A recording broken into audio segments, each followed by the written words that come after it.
quase não consegue. Flávio é o péssimo, é o pior candidato. Hoje é petista apontando o dedo na cara, falando, e aí? E Banco Master? A entrevista do MC Rian pro Cabrini, né? Sim. Que chorou pela testa. Faturou 30 milhões em 18 meses. Falei, porra, mas que carbonara é esse, meu? Eu tenho intimidade suficiente pra te pedir 60 milhões de reais pelo WhatsApp. Mas pra encerrar a relação, preciso ir pessoalmente? Pô, vocês eram casados? O Porcaro não aguenta a prisão. O Porcaro é um playboy. Não se sabe mais o que é crime e o que é Estado. Quando você tem tantos políticos ligados ao crime organizado, chega num ponto que não tem mais controle. O Brasil precisa de uma guerra. Não dá pra ter um discurso leve num país que é tão profundamente miserável por ser refém de gente tão canalha. Eu lamento informar ao governador da Bahia, ao Jerônimo, que aquela cidade ali não pertence mais ao estado da Bahia. Uma das preocupações do Japão agora é o PCC, que ele passou a exportar droga pra lá, do outro lado do mundo. A minha geração precisa enxergar agora, numa perspectiva de 10 anos, o Brasil sendo um país desenvolvido. É esse o legado que eu quero deixar na minha vida.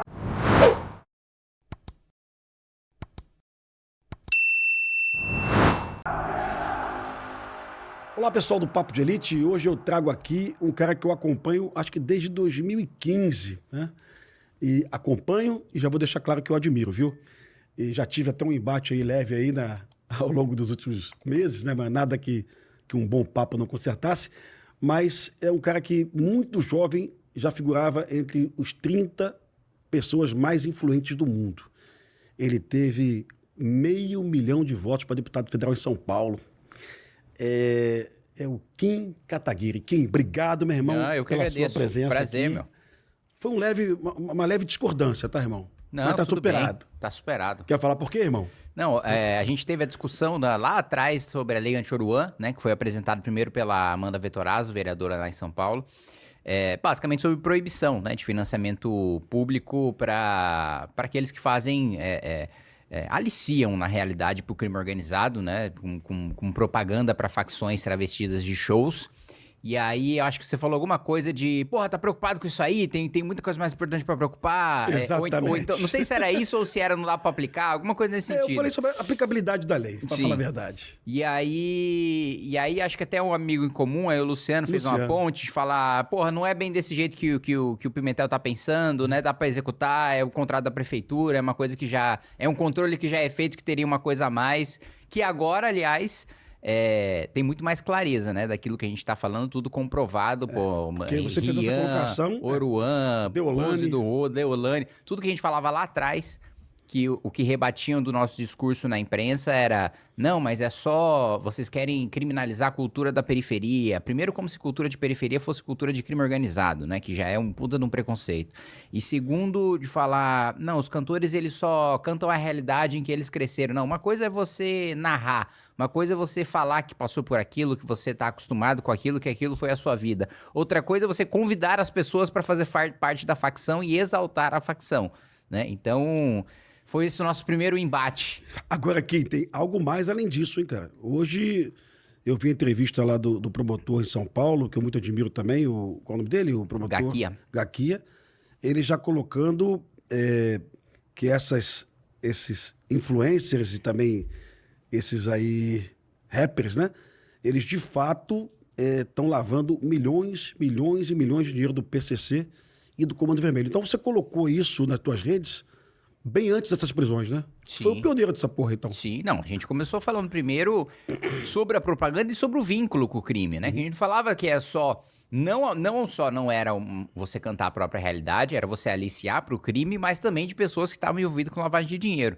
Né? Eu até tava assistindo essa semana lá a entrevista do MC Rian pro Cabrini, né? Sim. Que ele chorou pela testa. Eu vi. Né? Um negócio bem tosco. E dele falando, não, porque o restaurante da minha avó, né, vendendo carbonara, faturou 30 milhões em 18 meses. Falei, porra, mas que carbonara é esse, meu? Pelo amor de Deus. Não tem muito segredo, não, de fazer um carbonara pra você vender tudo isso em um período tão curto de tempo. Então... não só aliciamento para o crime, mas também lavar dinheiro para o crime organizado. E de um braço de propaganda, né? Em São Paulo, a gente teve várias operações. Sempre teve operação ali da divisão dos jalecos, né? Que eram os médicos, os enfermeiros, os técnicos de enfermagem que atendiam membros de facção que tomava tiro, enfim, no enfrentamento. Das gravatas, né? Que eram aqueles promotores que tiveram um cursinho pago pelo PCC, juízes, advogados. E aí... Operação Grito Falso, que teve em São Paulo, também mostrou sobre a nova divisão de propaganda, né? De fazer documentários, de produzir músicas, enfim. Teve até um documentário colocado na Netflix, eu não me lembro qual foi o nome, mas em que algumas lideranças do crime organizado falaram, em que o ministro da Justiça à época falou, em que o presidente do Supremo falou sobre a precariedade da situação nos presídios. Aí depois o Ministério Público de São Paulo descobre que na realidade era uma peça de propaganda feita pelo próprio PCC, né? O PCC tem um braço de comunicação, de operação psicológica, então. Sim, e é porque existe uma guerra para demonizar as forças de segurança, né? Como se as forças de segurança fossem um instrumento de opressão contra a população mais pobre, quando na realidade isso é propaganda do crime organizado, infelizmente às vezes vocalizados por lideranças políticas que de fato têm relação com o crime, outras vezes vocalizados por pessoas ingênuas que realmente acreditam nesse discurso e que precisa ser desmantelado, que precisa ser desmontado, né? Quando fica muito claro o elo com o crime organizado, mostra-se o viés, né? Que não é uma visão de mundo, não é uma posição legítima, não. Uma propaganda pro crime articulada pelo crime, né? O que eu sinceramente não sabia que você era pré-candidato ao governo de São Paulo. Na minha opinião, você ia se lançar novamente a deputado federal. Fez uma carreira lá muito legal, com boas ideias. Aliás, uma ideia que pode ajudar a mudar o Brasil nos próximos anos. Você é autor, né? Que é finalmente aumentar a pena por crime de furto, né, e roubo no Brasil também, né? Mas eu queria que, se você pudesse, cara, fizesse um diagnóstico da segurança pública de São Paulo. Por quê? Você vai enfrentar o Tarcísio, possivelmente, e a taxa de homicídio de São Paulo hoje é uma das menores do Brasil, aliás, uma das menores do mundo, 5,7 homicídios para 100 mil habitantes. E o governo de São Paulo fez algo que muita gente entende como um símbolo da vitória, que é a retirada da Cracolândia, junto com a prefeitura, logicamente. Então, você pode fazer um diagnóstico de São Paulo hoje, se a coisa está indo bem ou se não está indo bem? Não, definitivamente não está indo bem. Acho que a questão dos homicídios, na realidade, os homicídios altos, né, no estado de São Paulo sempre foram briga de facção entre criminosos, né?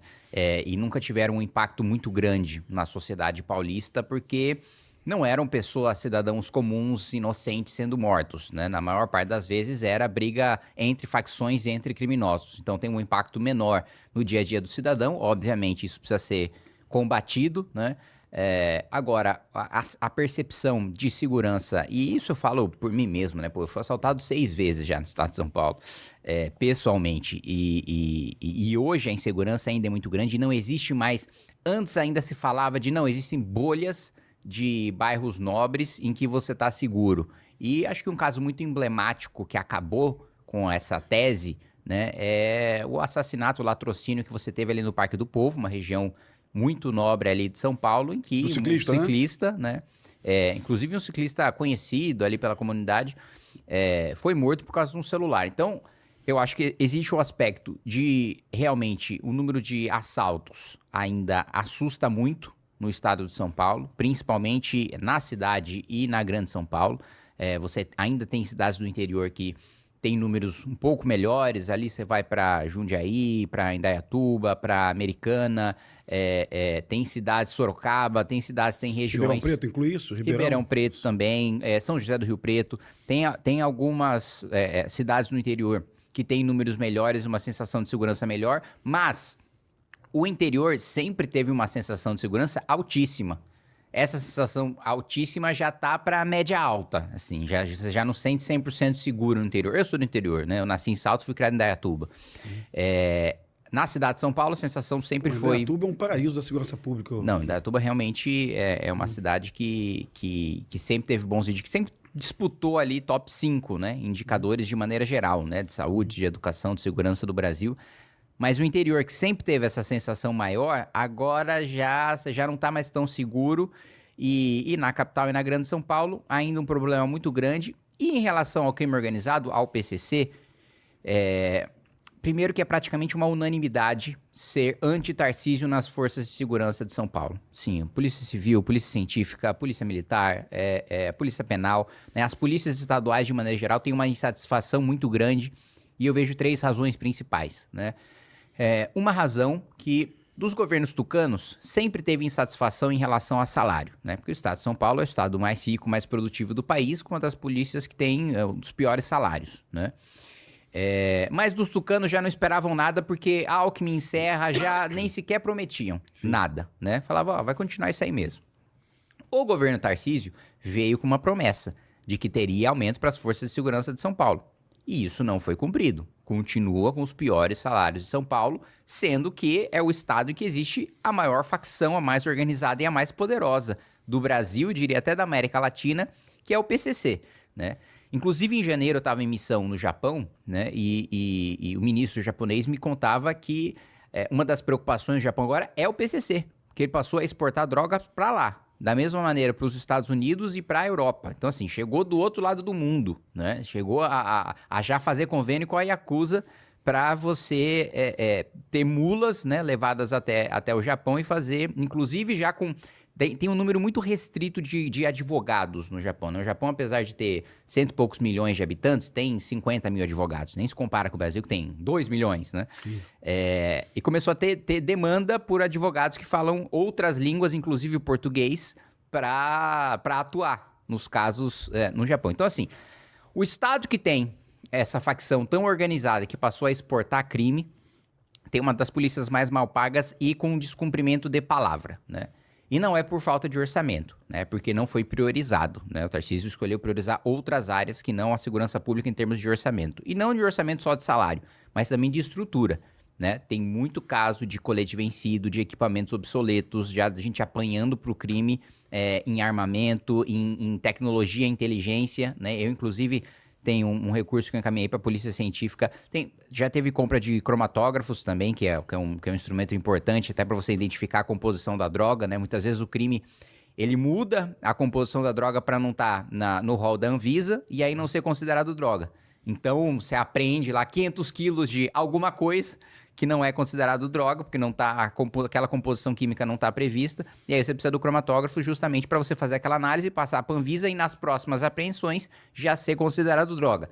Então tá faltando, tinha falta desse equipamento, encaminhei recursos para isso, da mesma maneira drones para fazer grandes operações policiais, fazer identificação até de corpos que estejam enterrados, falta, né, equipamento e tecnologia para um estado que deveria ser vanguarda nisso. Você tem na cidade de São Paulo, por exemplo, o Smart Sampa, né? O sistema que também sempre defendi, né? Que é brilhante, assim, acho que Fiquei bem impressionado, viu, Kim? É um dos maiores exemplos que a gente tem do bom uso de tecnologia para segurança pública. Mas é prefeitura, né? Prefeitura, isso que eu ia falar. Que usa inteligência artificial para reconhecer, né, a face do criminoso e aí, quando está com mandado de prisão expedido, você já prende. Isso deveria ser estendido para o Estado. Porque tem um elogio ao Nunes, isso aí, Kim? Já é um elogio ao Nunes ou não? Não, essa foi uma boa medida dele, né? Tenho algumas críticas à gestão do Ricardo Nunes, mas essa foi uma medida que eu, inclusive, quando queria disputar contra ele, né, nas últimas eleições em que meu partido não deixou, mas graças a Deus agora não tem nenhum partido que não me deixe fazer nada, que eu tenho meu próprio partido e agora disputo o cargo que nós quisermos, não tenho a menor dúvida de que a gente vai ocupar os maiores da República.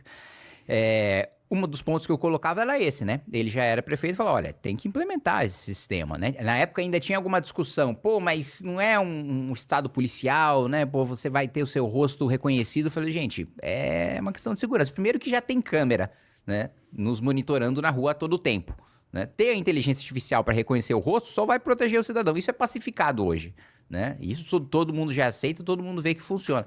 Isso deveria ter no estado de São Paulo inteiro. No estado de São Paulo hoje tem o Muralha Paulista, né? Mas é para identificação de placa fria, de carro, de moto roubado, furtado, que... Primeiro que hoje, né, o furto de carros e de motos já não é o principal crime, já foi o principal crime no estado de São Paulo, não é mais. E segundo que a identificação no estado todo, porque hoje, alguns municípios, por exemplo, São Caetano, tem esse sistema, igual tem a cidade de São Paulo.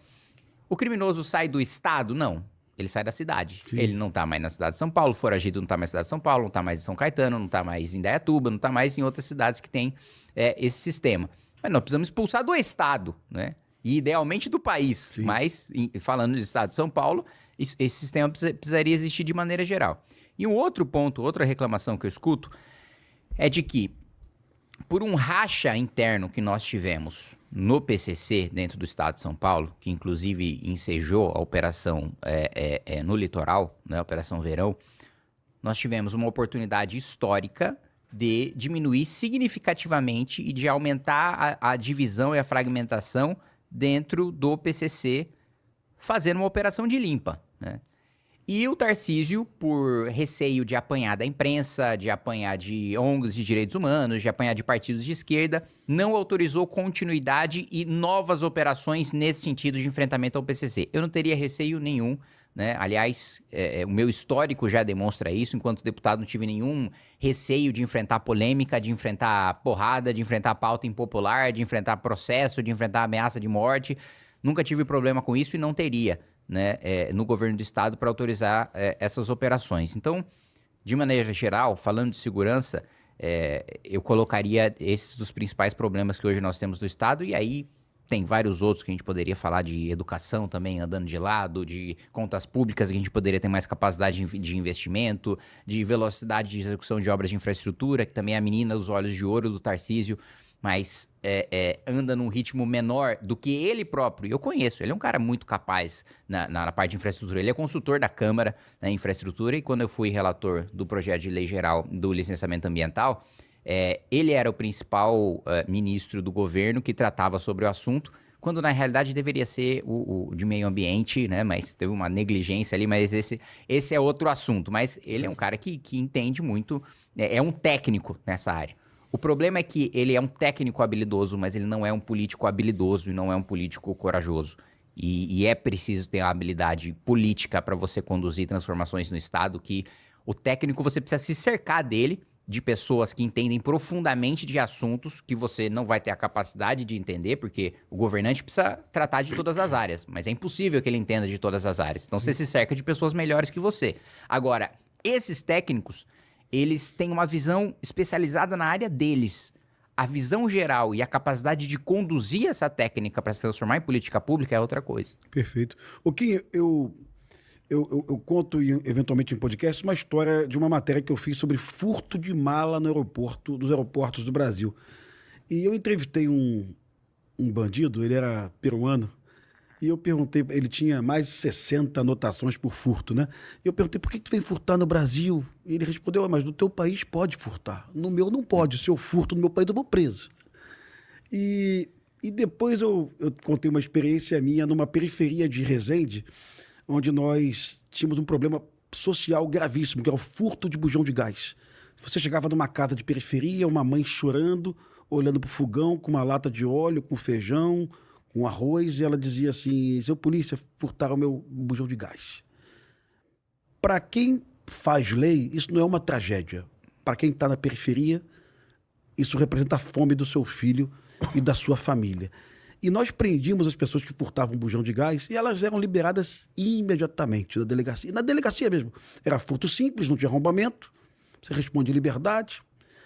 E tu fez uma lei aí que o furto agora, a pena mínima é 4 anos, não é isso? Isso pode provocar aí a superlotação, espero que provoque, dos presídios brasileiros nos próximos meses. Estamos preparados para isso? Você pensou nisso quando você formulou essa lei, cara? Bom, primeiro que o máximo que vai acontecer é ele ficar apertado na cela, se não fizerem novos presídios. Sim. E segundo que o que eu defendo é que se faça novos presídios, né? Porque, infelizmente, hoje, o discurso que você tem não, tem um encarceramento em massa, os presídios estão lotados, então precisamos soltar. Mas aí eu faço uma analogia. Quando tá faltando vaga em creche, eu falo, não, pô, essa criança, as creches estão lotadas, vamos deixar ela sem. Ou quando tá faltando vaga em UTI, vou falar, puta, esse cara aqui precisa de uma UTI, não, joga ele fora. Não, você faz mais UTI, faz mais vaga em creche. Da mesma maneira, você faz mais presídios. Só que é impopular, ninguém quer falar de fazer mais presídio, porque chega um governador, um prefeito, fala, ó, vou colocar um presídio aí na sua cidade. O prefeito jamais, a população se mobiliza, não quer ter.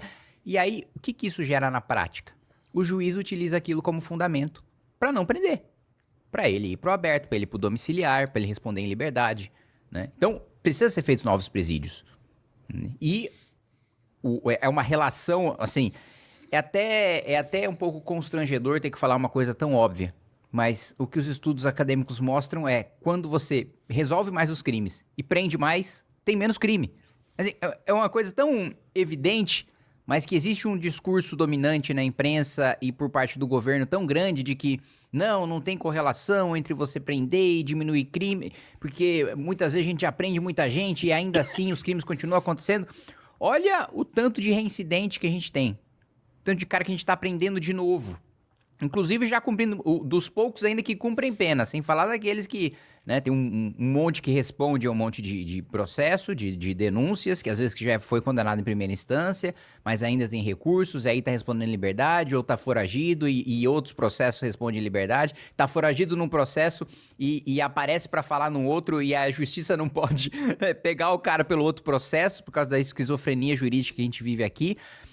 E sequer, eu fiz um requerimento de informação, Pimentel, para perguntar, né, para o Ministério da Justiça o perfil dos presos, né, principalmente em relação, e um dos dados era reincidência, né, quantos reincidentes nós temos presídios? O Ministério da Justiça me respondeu, não sei. Eu falei, gente, o Ministério da Justiça do meu país não tem dado oficial sobre reincidência? Eu tenho isso lá no que isso, camarada, pelo amor de Deus. No requerimento de informação, o Ministério da Justiça não sabe. Se, na demonstração máxima de poder do Estado, que é o presídio, que é o de tirar o seu direito mais valioso que o Estado pode tirar, que é a sua liberdade, ele não tem o controle sequer se o sujeito é reincidente ou não é reincidente. Imagina outras políticas públicas afora, né? Assim, a gente não tem indicador, é assustador e entristecedor o quanto o Brasil ele é atrasado e o quanto ele se atrasou nos últimos 40 anos, Pimentel. Não é nos últimos 10, últimos 20, os 40. O Ministério da Justiça não tem esse dado, mas eu vou te dar um dado aqui do Rio de Janeiro, que eu obtive hoje, através de um jornalista. Você conhece o bairro da Tijuca, onde fica o Maracanã, né? Esse bairro tem o 6º Batalhão da Polícia Militar. Esse batalhão prendeu esse ano 95 bandidos em flagrante. Desses 95, 81 eram reincidentes. Ou seja, a Polícia Militar me oferece o dado, o Ministério da Justiça não consegue me oferecer. Então esse batalhão, na verdade, prendeu 14 bandidos novos. 81 já deveriam estar em cana, né?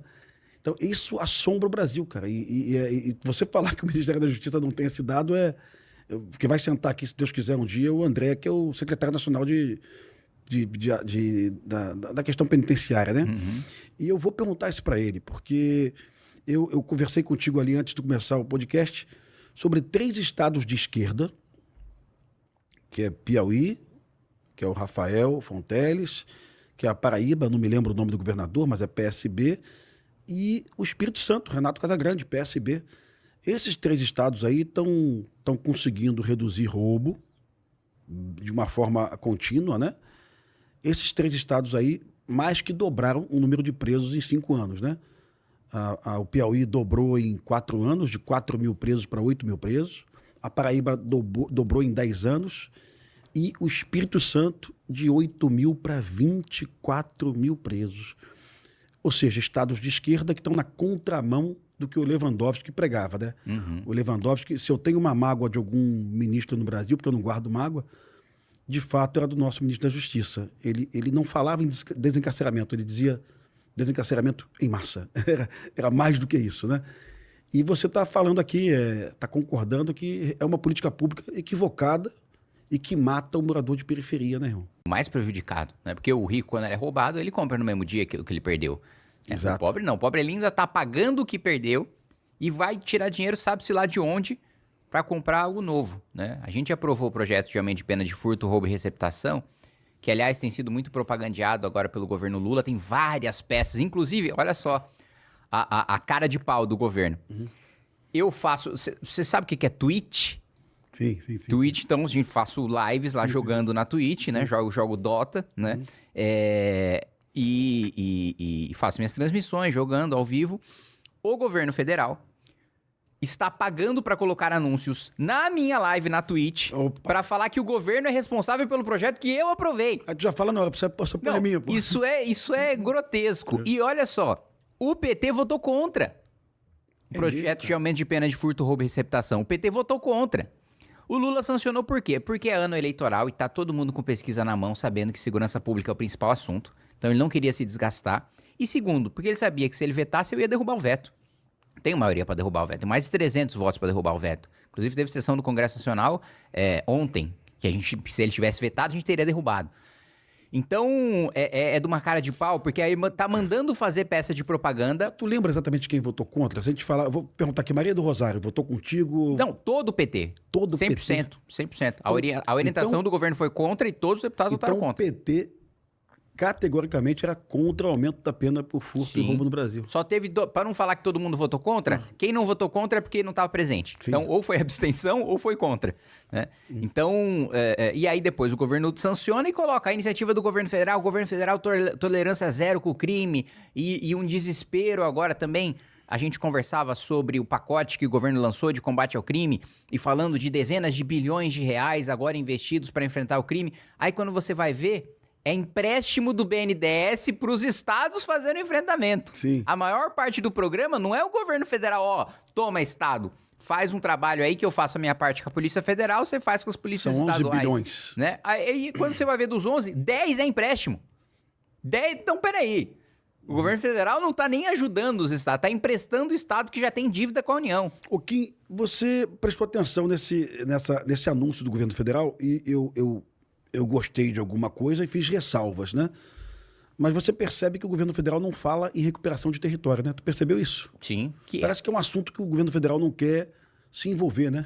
Que é o principal tema, né? Quando a gente foi tratar no projeto antifacção na Câmara, o governo também era contra, né? O que ficou definido da lei contra a penalização de grupos ultraviolentos de domínio de território, né? Tanto que o voto da base do governo foi contra o relatório do Derrite na Câmara dos Deputados. Depois que teve alteração do Senado, que o governo mudou o voto, né? E que queria o texto mais brando, inclusive tirando a definição de ultraviolento, de ocupação de território, que é a principal pauta, né? Inclusive que o Renan Santos, aí, meu pré-candidato à presidência, sempre fala, né? De bandeira, escola e quartel. Retomada de território. A bandeira porque é o território brasileiro. Perfeito. Né? E a adoção do direito penal do inimigo, que em parte foi aprovado, e eu espero que seja chancelado no Senado, na PEC da segurança, e tem alguns elementos também no PL antifacção, que olha, é como se tivesse uma nação estrangeira nos invadindo. É como se Paraguai tivesse pego suas forças armadas, tomado o território, aquele território não está sob leis brasileiras, está sob leis paraguaias, com o exército paraguaio, com o hino paraguaio, com o tribunal paraguaio. Da mesma maneira, o crime organizado, né? Tem um tribunal próprio, tem forças armadas próprias, são pessoas que não fazem parte do pacto social da Constituição. Não é uma pessoa que roubou, que furtou, mas que, de maneira geral, ele entende que o Estado brasileiro, ele é o Estado legítimo e que ele está sendo punido por um Estado legítimo. Não. Ele é uma pessoa filiada a uma outra Constituição, Constituição do crime, a um outro tribunal, Tribunal do crime, a um outro país, seja do Comando Vermelho, seja do PCC, e este cidadão, portanto, tem que ser tratado de maneira diferente. Da mesma maneira como a gente tem na lei antiterrorismo, que é o elemento mais concreto que a gente tem de direito penal do inimigo, porque a legislação, olha, o cidadão, ele, por exemplo, não responde por um crime fazendo um ato preparatório, né? Sim. Então, se tem uma sala lá e pegam na minha sala, olha, eu vou assaltar o Pimentel, tá aqui o plano, essa aqui é a casa dele, aqui é o horário que ele sai, aqui, e se tiver escrito plano de assalto ao Pimentel, aí tá lá a rota dele e tal, a arma que eu vou usar, já comprei, tá tudo, se a polícia pega, não cometi crime nenhum. Certo. Me preparei. Agora, o terrorista não. Vou explodir uma bomba no ônibus pra defender minha posição política, né? Ou por uma posição religiosa. Vou explodir uma igreja porque discorda daquela religião. Encontrou o plano? É crime. Por quê? Porque ele é um inimigo. O terrorista é uma pessoa que não se sujeita à legislação como um cidadão comum. Da mesma maneira, a gente quer tratar o faccionado. De retomada de território tem que ser... É a principal pauta hoje do Partido Missão. É a nossa principal pauta. Adoção do direito penal do inimigo, retomada do território, inclusive com decretação do estado de defesa, com o direito de se fazer busca e apreensão dentro desses territórios sem o mandado judicial e de proibir a reunião de pessoas sem o mandado judicial. Porque nós estamos no estado de guerra. Nós estamos vivendo uma guerra agora. E contra inimigos que, como não se sujeitam às regras e às leis do nosso país, do nosso convívio social, do nosso pacto constitucional, precisam ser tratados como inimigos. E no inimigo, se o inimigo não se rende e você faz ele de prisioneiro, você mata, né? Daí o nosso lema prendeu, matou, que agora o Flávio Bolsonaro copiou como prendeu, neutralizou. Então, eu concordo plenamente com você que isso deveria ser pauta número 1. Mas o governo não moveu uma palha para retomar qualquer território, pelo contrário. Você teve a ANL, por exemplo, naquele episódio que ela andou sem capacete. Ali não me lembro onde é que foi. Né? E aí ela falou, não, sem capacete, porque ali, a regra dali é que não pode usar capacete. Gente, peraí. Uma ministra de Estado tá falando, não, nesse território aqui não pode. Como assim? A lei é brasileira. Isso aqui não é Estado brasileiro. O Código de Trânsito é para todos os territórios. Não tem um território ali que não, aqui a lei de trânsito não tá valendo. Então a ministra de Estado se submete a uma legislação que não é a legislação brasileira. É a legislação do crime organizado. Então, o governo não só não faz nada para retomar os territórios, como se submete à lei desses territórios. Da mesma maneira, o Lula, quando foi para a favela do Moinho, em São Paulo, mandou o Macedo, que era o secretário da presidência antes do Boulos, negociar com a ONG do PCC para ver se ele podia ir para lá. Pô, mas não existe. Sou presidente da República, eu piso onde eu quiser. Não existe um território que eu peço licença, que eu coloco o ministro para negociar. Não, é o contrário. Se alguém quer pisar no nosso território sem seguir as nossas leis, né, tem que pedir autorização para mim, para o meu ministro, para o meu governo. Não é eu que vou pedir licença para ninguém. Né? Em pouco tempo o PCC monta uma embaixada em Brasília, viu, Kim? Aí já tem relação diplomática com o PCC, o Comando Vermelho também, em pouco tempo. Eu concordo com isso. O que me surpreende é que a face mais visível do crime organizado pro morador de periferia não é a Faria Lima lavando dinheiro, não é o posto de gasolina do PCC, não é o presídio fragilizado.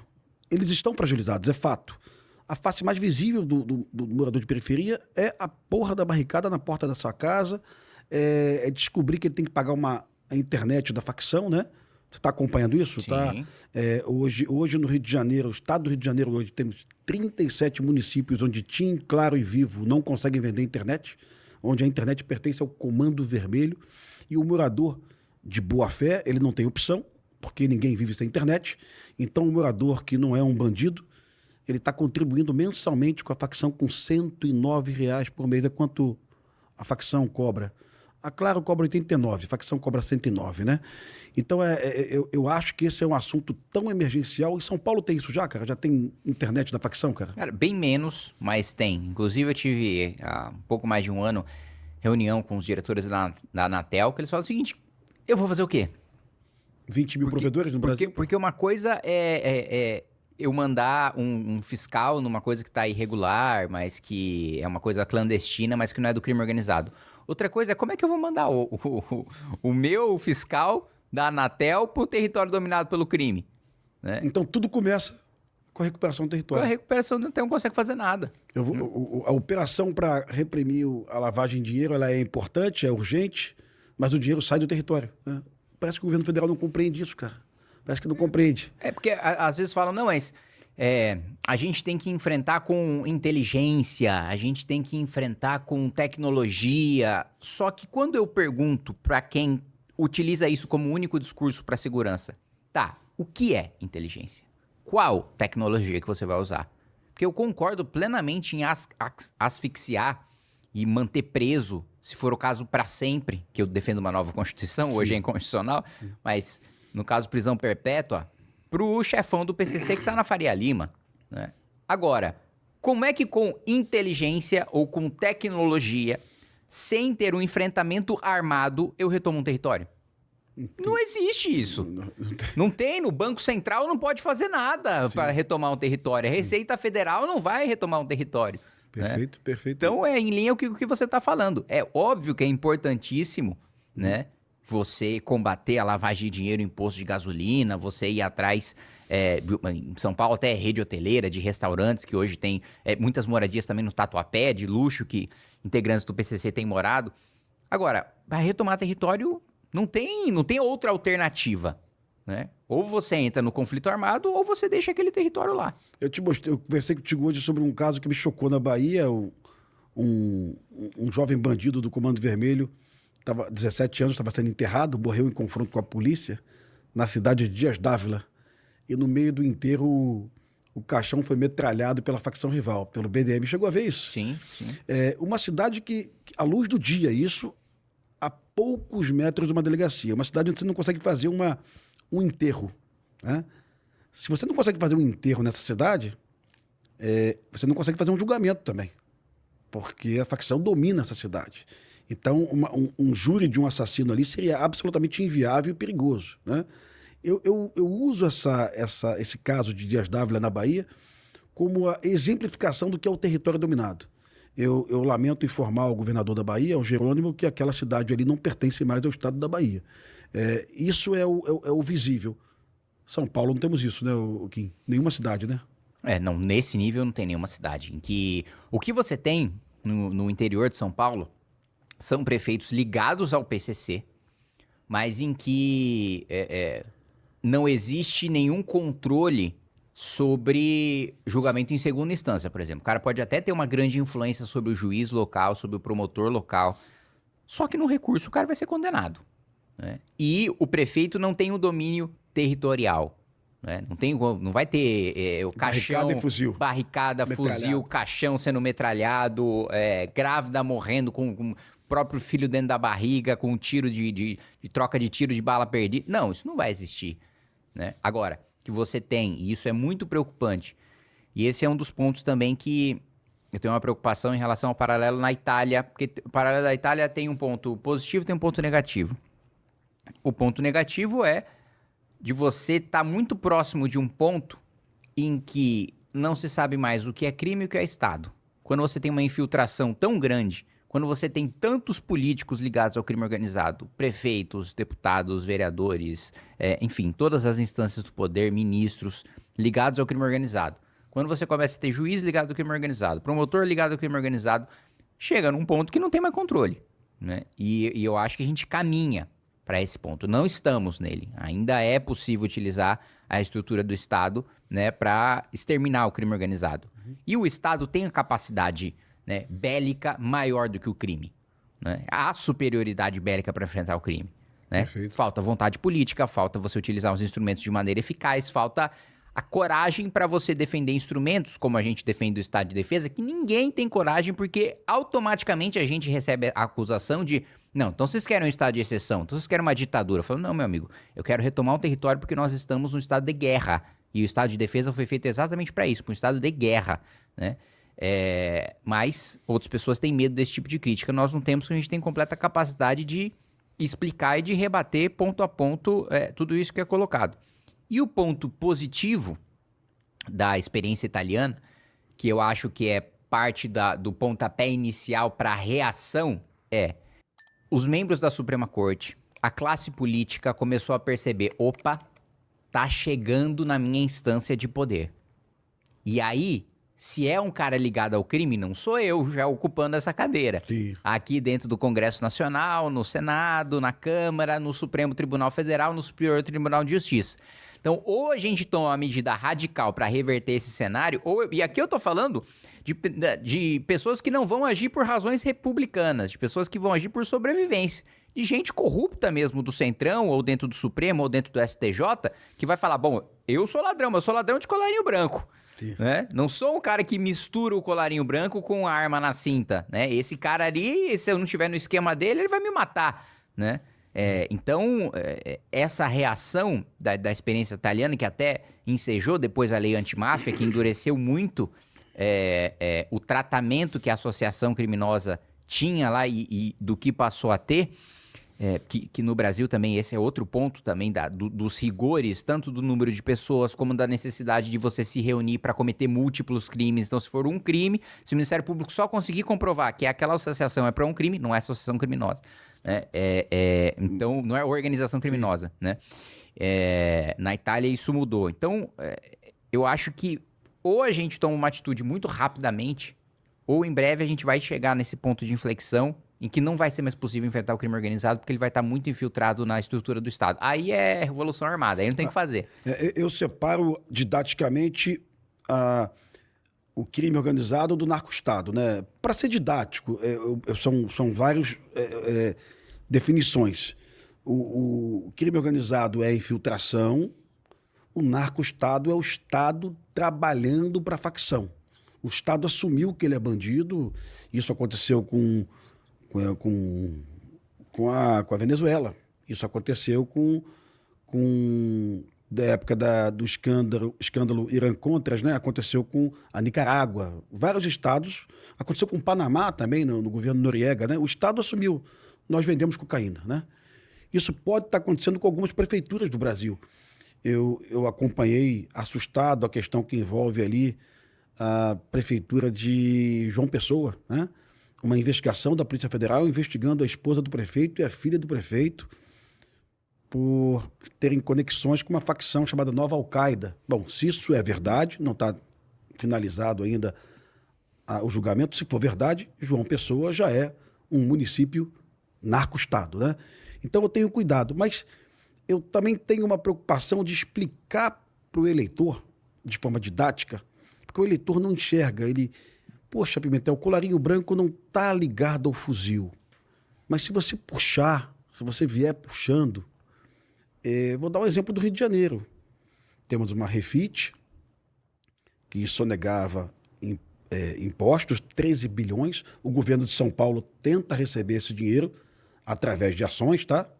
Mas o governo do Rio resolveu dar uma anistia para a Refit, a maior anistia de ICMS da história, né? 95% da dívida anistiada com os votos da Assembleia Legislativa, dos deputados de direita, aqueles deputados que batem no peito, né? E quando você descobre numa investigação do GAECO de São Paulo que a Refit está ligada à Copap, e a Copap está ligada ao PCC, o PCC matou o delegado na porta da prefeitura. Opa, já está conectado. Sabe? Se você quer ser bonzinho com a Refit, você foi abraçado pelo PCC, pelo Comando Vermelho. Você pode não estar percebendo. E aí eu te pergunto a responsabilidade do partido. Porque aqui no Rio de Janeiro, eu sei que a Alesp não é a Alerj, tá, cara? Sim. Eu entendo que a Alesp seja muito melhor que a Alerj. Mas aqui no Rio de Janeiro nós tínhamos o TH Joias, deputado do MDB, preso 2 vezes vendendo fuzil para o Comando Vermelho. Que frequentava cerimônias do lado do governador do estado, do lado de coronéis. Foi preso 2 vezes. Interessante que o chefe de Polícia Civil do Rio de Janeiro, ele prendeu o TH 2 vezes. O nosso secretário Felipe Cury, né? Então, quando ele via o TH numa cerimônia, ele saía do palanque. Ele não aceitava aquilo. E o MDB, cara? Como é que o MDB aceita um cara desse, meu irmão? O Missão aceitaria um cara desse, irmão? Não, jamais. Jamais. Jamais mesmo, Kim? Jamais não, mesmo. O quê? Tem um cara ligado ao crime organizado? Mas o diretório teu estadual iria fazer o filtro, irmão? Não, aí, vamos lá. Se um cara desse passasse pelo filtro de diretório estadual, sim, e aí fosse descoberto que o cara tem ligação com o crime, aí primeiro que se lasca o diretório estadual. A gente vai como nacional e tira o cara. Óbvio. Eu nunca vou ver um cara desse numa missão, irmão. Não. Se tiver, a gente expulsa na hora. Né? Então, é óbvio que no partido você tem lá 5 mil municípios, 5 mil diretórios, sim, e que um dos diretórios pode pegar um pilantra. Agora, pilantra foi pego, a gente ficou sabendo, a cabeça tá cortada. Imagina, ligação com o crime organizado. A partir do momento que a gente for conivente com qualquer coisa dessas, acabou o partido. Deixa eu ressaltar para você, deixa eu ressaltar que ele já tinha sido preso antes, tá? Então isso aí é zero hipótese. Tá. Né? Se já não há nenhuma dúvida de que o cara tá ligado com o crime, não, isso aí, pelo amor de Deus. Não há espaço para isso. No dia que houver, acabou o nosso partido. Acabou. Aí já não tem... Se chegou num ponto de aceitar um cara ligado ao crime organizado, desisto, não apoiem mais, não voto. Eu mesmo tô fora, entendeu? Então, isso não existe. Agora, nós tivemos o cuidado, politicamente, de não deixar nunca que aconteça conosco o que aconteceu com o João Amoedo no Novo. Porque o Amoedo, ele fundou o Novo, aí depois tomou um golpe. No partido que ele próprio fundou. Uhum. Ele perdeu o controle e o partido seguiu outro rumo. Né? Porque você falou de... o diretório estadual vai lá, faz uma coisa... Com a gente é o seguinte, nós temos o controle sobre os diretórios estaduais. É óbvio que a gente não consegue centralizar todo o filtro de candidatos. Agora, se precisar tomar qualquer atitude no diretório estadual, nós temos o poder. E ninguém também consegue organizar um motim para tomar a nacional como aconteceu no Partido Novo. Não existe essa possibilidade. Né? Você fala, não, mas isso é antidemocrático. Não, meu amigo, democracia é você ter várias visões de mundo que são representadas por vários partidos. Se você não tem a nossa visão de mundo, você não vai tomar o partido da gente, você vai para outro. Nós temos essa visão. E nós fazemos o enfrentamento ao crime organizado. Tem um deputado estadual, um deputado federal, tem um vereador que a gente... Primeiro que se tiver condenação, mesmo denúncia, né? Falando que o cara é do crime organizado, no mínimo, ele vai ser afastado, depois vai ser expulso do partido. Depois que, se for descoberto depois e o diretório não quiser tomar atitude, a gente vai tomar atitude no lugar do diretório. Isso aí... Perfeito, Kim. Kim, eu estou acompanhando nos últimos dias o crescimento do Renan, não sei se em função da conversa telefônica do Flávio com o Vorcaro. Não tenho como dizer se é isso, tá? Talvez seja o momento que o Renan também chegou muito maduro nas redes sociais. Mas eu estou acompanhando, meu algoritmo só manda Renan para mim o dia todo. Mas mas a pesquisa da semana passada, o Renan já tinha subido bastante. E eu te pergunto, a grande mágoa, eu sou de direita, irmão, a grande mágoa dos eleitores de direita da minha rede, eu tenho 1.600.000 seguidores, é que o Missão, ou então o MBL lá atrás, pregou o voto nulo no momento que o Bolsonaro precisava dos votos de toda a direita para vencer o Lula. E até hoje tem gente que fala para mim, eu não voto no Missão por causa disso.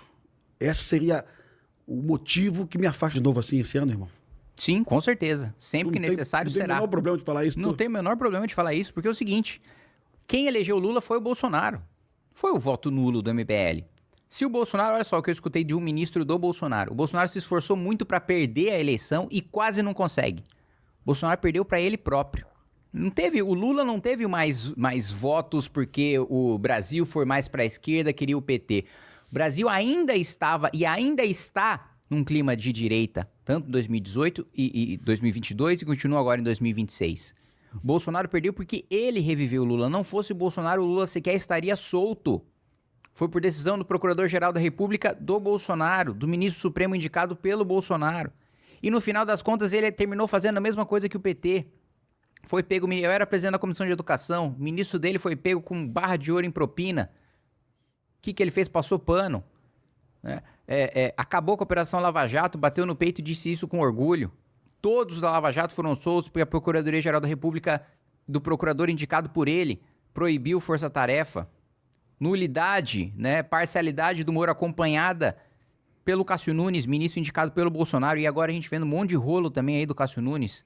Quando a gente tinha a oportunidade histórica de ter 2 cadeiras de ministros que fossem fazer um enfrentamento contra os abusos da própria corte, não foi o que aconteceu. Na economia, o Bolsonaro furou o teto no primeiro ano, antes da pandemia, 2019. Furou o teto de gastos. Depois, fez a mesma coisa que a Dilma fez nos 2 mandatos, pacote de bondades com a PEC Kamikaze. Mais de 100 bilhões de reais de rombo fora do teto. Então, enquanto Bolsonaro estiver politicamente vivo, o PT continua no poder. Da mesma maneira como o PT também retroalimenta o bolsonarismo. Olha só, o Flávio ele é o inimigo perfeito pro PT. E isso eu falo, eu converso com o petista, com o bolsonarista, com o Centrão, com todo mundo dentro do Congresso. Os bolsonaristas admitem nos bastidores que o Flávio é o péssimo, é o pior candidato. E os petistas comemoram, estouraram o champanhe de saber que o Flávio era o inimigo, porque é o cara que tem mais telhado de vidro. Imagina, a direita perde completamente qualquer discurso de enfrentamento à corrupção. Que moral qualquer direita envolvida com o Banco Master tem para falar de Petrolão? Porra, como é? O Flávio vai falar, não. Primeiro, ele disse que não conhecia o Vorcaro. Aí, porque as mentiras em sequência já são prova de culpa. O cara não mente se ele tiver tudo às claras, ele vai lá e entrega. Já teve acusação injusta contra o MBL de dizer que a gente lavou 200 milhões de reais em superchat no YouTube, que é mais do que o faturamento do YouTube.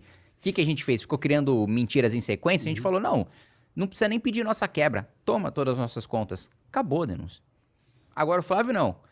Você teve o filme bancado? Nem conheço o Vorcaro. Saiu a mensagem? Não. Conheci o Vorcaro, mas antes de saber que era ladrão. Ah, bom, você visitou depois que ele estava preso? Não, mas hora para encerrar a relação. Então, peraí. Eu tenho intimidade suficiente para te pedir 60 milhões de reais pelo WhatsApp. Mas para encerrar a relação, preciso ir pessoalmente? Pô, vocês eram casados? Então, não há... É a destruição completa da direita, a gente sujeitar a direita ao Bolsonaro e ao bolsonarismo. Então, sim, a gente teve a postura correta e a gente mantém a nossa postura correta. Nós não tivemos a culpa de perpetuar na liderança da direita o inimigo perfeito e aceito para o PT. Lula era para estar preso, inelegível, o PT era para estar destruído. Em 2016, quando a gente derrubou a Dilma, e a gente ia fazer campanha municipal, o PT escondia o vermelho e a estrela. Eu lembro disso. Fazia campanha com azul, com verde, com laranja. Né? Hoje não. Hoje é petista apontando o dedo na cara, falando, e aí? E Banco Master? E rachadinha? Porra, e aí eu pelo menos tenho a liberdade e o alívio de não ter que defender nada disso.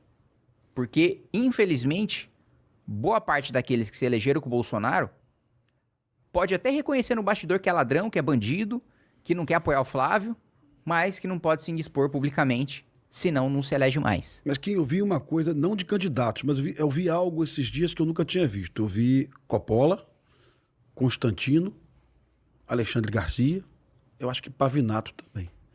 Esses caras são bolsonaristas firmes demais.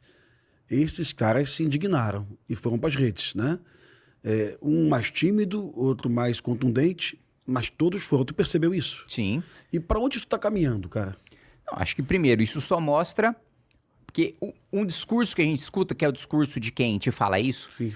é o de não podemos desunir a direita. Gente, Sim. quem desune a direita é o Bolsonaro, porque se o Bolsonaro seguisse com um plano econômico de seriedade, de ajuste fiscal, de honestidade no plano moral, de enfrentamento à corrupção, plano sério de segurança pública. Passou o governo Bolsonaro todo. Ele era presidente da República.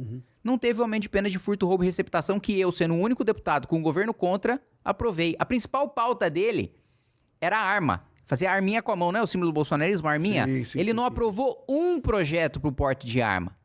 Os CACs estão destruídos agora. Ele não aprovou um projeto, fez um decreto vagabundo que vem o Lula e na canetada desfaz. Mas eu falo isso para os colegas de CAC, eu digo que se lá atrás nós colocássemos isso como em votação, isso não estaria fragilizado, o decreto era muito frágil, né? Eu falo isso para todos os colegas e também digo que muita coisa no decreto eu não gostava também. Eu acho um absurdo o cara já comprar o fuzil muito rápido. Eu acho que ele tem que ter uma história como atirador. Ele tem que promover disciplina, né?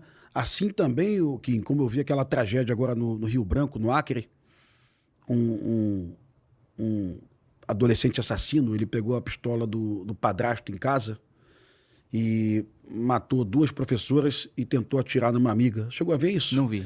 Cara, uma tragédia, cara. E eu peço atenção sua para isso, porque Columbine, nos Estados Unidos, tem 25 anos. Tiros em Columbine, né? Foram 12 crianças mortas. Mas se você somar as nossas ações em escola, Suzano, Aracruz, Realengo, agora Rio Branco, nós tivemos 55 professores mortos no Brasil nos últimos 15 anos e 148 pessoas feridas, entre alunos, professores, merendeiros, né? Então o Brasil já vive um fenômeno bem parecido com Columbine, viu? E, eventualmente, não sempre, as armas são registradas sim. A ocorrência no Espírito Santo foi com 2 armas de um policial. O filho pegou a arma do pai. Essa agora em Rio Branco foi com a arma do padrasto, arma registrada. Aí quando tu pega o código, o Estatuto do Desarmamento, a lei de negligência com a arma, né? O cara tem a tutela da arma, mas não tem cuidado. Esse pai vai ser condenado de 1 a 3 anos de cadeia, vai cumprir no semiaberto, né? Não vai cumprir nada, vai restritivo de direito. Né? Aí eu digo pro colega que é CAC, olha, eu tô do teu lado, mas vamos combinar o seguinte, se teu filho usar tua arma para matar o coleguinha, tu vai ficar preso durante 50 anos, tá bom? Tu concorda com isso aí? Concordo plenamente. Pô, os Estados Unidos, o Texas, né? Você vai lá, você pega da mesma maneira que a gente coloca a moeda e pega um chiclete na maquininha, lá você pega um revólver. Sim. Agora, você sacou, apontou pro cara e não tinha razão, irmão, é cana. Não precisou nem matar, não precisou nem atirar. Você sacou pra fazer merda, é cana. Eu concordo plenamente com você. E Kim, uma questão aqui, cara, nessa evolução, eu sei que todo mundo deve estar feliz com o que você está vendo. O brasileiro não tem que estar feliz com esse... O brasileiro não tem que estar feliz com com as notícias sobre Banco Master. É uma tragédia nacional isso. Parece que está todo mundo envolvido nessa porra no país. Mas isso favorece claramente a omissão. Está percebendo isso? Sim. E qual vai ser o futuro do Missão em função desse escândalo, cara? Olha, eu tenho muita convicção de que a gente vai ganhar essa eleição para a presidência da República. Eu tenho muita convicção. Primeiro porque não vai parar, e a gente fala, nós somos o primeiro grupo a organizar a manifestação contra Banco Master, a mostrar a magnitude desse caso, quando a imprensa não dava devida importância, a classe política não dava devida importância, os nossos próprios seguidores não davam devida importância, e a gente insistiu, a gente continuou se manifestando, a gente continuou falando de todos os nomes envolvidos. Eu me lembro 2 manifestações atrás da gente falando do Ciro Nogueira. O Ciro Nogueira agora, quando a gente falou, nossa, imagina, falar do cara poderoso assim e tal, não pode, ele vai processar vocês vão ser condenados, agora o cara tá prestes a ser preso, né? Só então, para o nosso público, o Ciro Nogueira queria aumentar o FGC de 250 mil para 1 milhão de reais. Né? Ia provocar um fluxo de capital para o Banco Master incrível em 5, 6 meses. Ele ia quadruplicar o rombo do Banco Master. Ia quebrar o sistema financeiro brasileiro, né? Exatamente. Possivelmente o Ciro Nogueira ia quebrar o sistema financeiro brasileiro. Sim, a gente ia ver um Lehman Brothers aqui, né? Sim. E nós temos a venda do BRB também, né? Também a venda do BRB. Esse é um ponto, antes de eu continuar, que o fato do presidente do BRB estar negociando a delação, e agora o Vorcaro teve uma delação negada, né? Que também isso é importante esclarecer. Às vezes fala, a PF nega o acordo de delação do Vorcaro. A PF quer blindar, é porque a PF não quer mexer com os poderosos. Calma, gente. A PF nega quando o cara entrega pouca prova, entrega gente pouco importante, né? O cara ter obrigação numa delação de entregar quem tá acima, né? Eu não posso ser o presidente da empresa, vou fazer uma delação para entregar o faxineiro. Não, delação pra você entregar quem tá em cima. Então, e o Vorcaro já é o Vorcaro. Quem tá acima pra você entregar ministro supremo, pra você entregar ministro de Estado, pra você entregar senador, pra você entregar deputado, pra você entregar gente que tinha ascendência sobre ele no esquema, né? Esse é um ponto. Mas o outro ponto é que você tem uma corrida agora de delações, porque o presidente do BRB tá preso e negociando delação. E quanto mais o presidente do BRB entrega, menos vale a do Vorcaro. E o Vorcaro não aguenta a prisão. O Vorcaro é um playboy. O Vorcaro tava dando soco na parede, sangrando a própria mão, de ataque de histeria. O pai dele surtou também dentro hoje, da cadeia. O pai dele surtou. O pai dele também? Não tinha visto. O pai dele surtou hoje. Então assim, cara, não é um cara que, por exemplo, o Dirceu. O Dirceu tá envolvido no mensalão, foi condenado por roubo, é ladrão, roubou, mas ele é guerrilheiro. Ele é um cara que foi o seguinte, ficou quieto o tempo todo por lealdade ao seu projeto de poder. Não entregou o Lula, não entregou ninguém. Ele poderia não cumprir nenhum dia de cadeia se ele entregasse o Lula. Não entregou porque o cara é guerrilheiro, né? O Vorcaro não. O Vorcaro não é um bandido guerrilheiro. O Vorcaro é um bandido playboy, que não tem nenhuma fidelidade a uma pessoa ou a um projeto de poder ou ao idealismo ainda que distorcido e canalha. Não. O cara que só queria ganhar dinheiro e viver uma vida boa, né? Então, eu acho que isso está prestes a sair. Mas voltando, nós somos a única pré-candidatura, o único partido que tem independência para falar de Banco Master de tudo quanto é lado. E tem PT com o Lula chamando... Onde já se viu? O presidente da República chama um banqueiro notoriamente corrupto, porque o papinho de... conheci em 2024, quando ele era levado como uma coisa séria... Me desculpa, todo mundo em Brasília, no Congresso, no mercado financeiro, já não sabia que o Vorcaro era sério em 24. Podia não ter processo de liquidação no Banco Central, mas já tinha 30 avisos do Banco Central. Todo mundo... E todo o mercado, toda a Faria Lima, que também vendeu o CDB do Master, né? Também não dá para se fazer de inocente agora. Sabia o que estava fazendo. Porque se desse para ter um CDB tão competitivo, eles estavam vendendo os próprios. Eles sabiam que não era e estavam vendendo o Master mesmo assim. Então, isso contribui porque nós temos independência para falar disso. E o Renan, no debate, vai destroçar tanto Flávio como Lula em relação ao escândalo de Banco Master. Falou, Lula, você chamou o Galípolo para servir cafezinho pro Daniel Vorcaro. Você chamou o ministro de Minas e Energia para tratar dos negócios de roubo do Vorcaro no setor de Minas e Energia. Lewandowski era consultor do Master. O Guido Mantega... Guido Mantega também.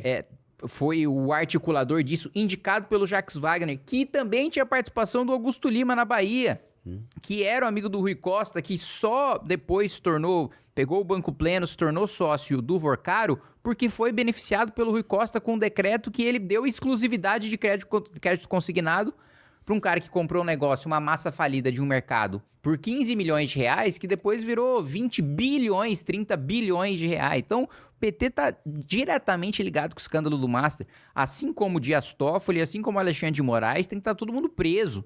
Assim como o governo do estado do Rio de Janeiro também, viu, Kim? Ixi, tudo.